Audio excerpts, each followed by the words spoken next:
Hi, this is A7 News and I'm Marina Skripnik is happy to welcome you at our second Ukrainian Defense and Security Forum.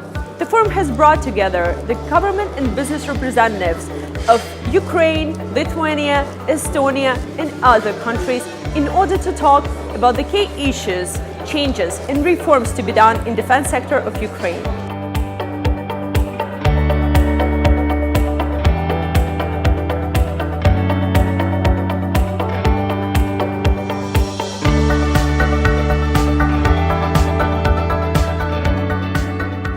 We're going to ask our participants and guests what do they think about the event.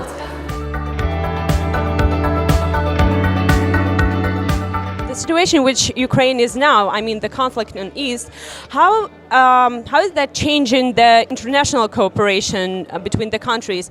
You did tell us before during your speech a bit, but maybe you could give us like an insight. How did the other countries react? Did they become more supportive? Well, thank you first of all for the invitation to be here. I think this is a very important and timely event and very well attended, well organized, so congratulations on that.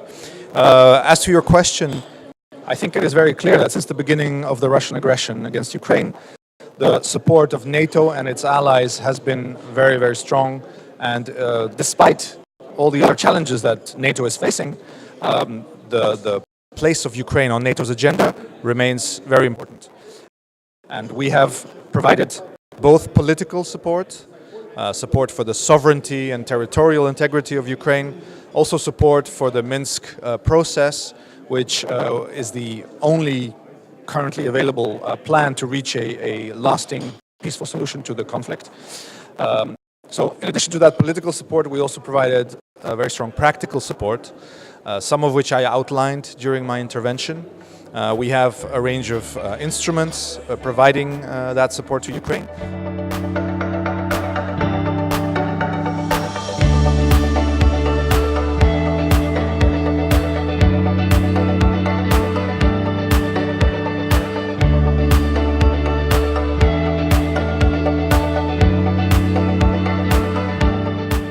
Internally, we discuss a lot about what should we do, what reforms should be done in this sector. But from your point of view, from as a person that comes from a different country, what the Ukrainian government should improve in order for the defense sector to develop?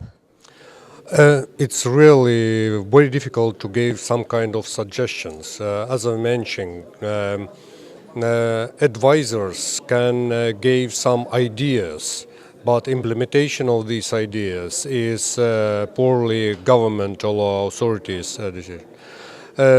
Only one thing what I learned during my service as a commander of air forces, that when you have limited resources, you have to organize them. To organize them, you have to do a lot of preparation job, a lot of modeling, a lot of technology, research. And after that, by taking optimum information from operational, tactical situation, you can make some kind of suggestion.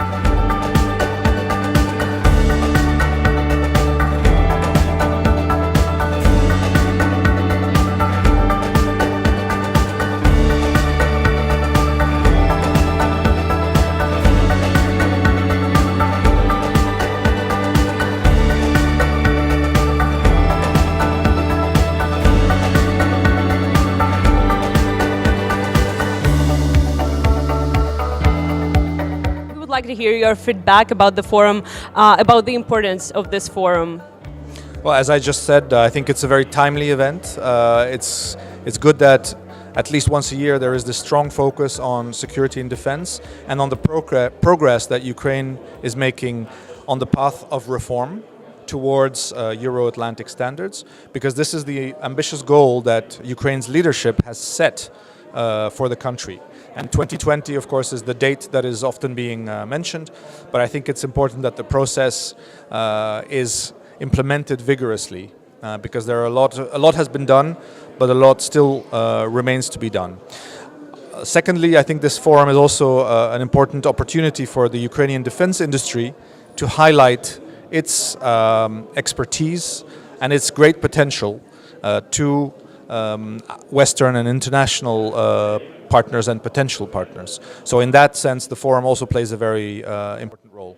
The ranks of MOD people and small enterprises, big enterprises, all there were presented, and this is, I think, the most important things, because not very often generals thinking about small enterprises or about UAV or something else.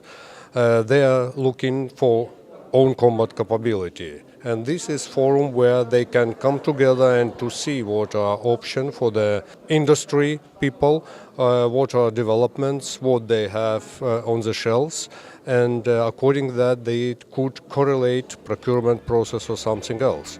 And I think this all there were presented.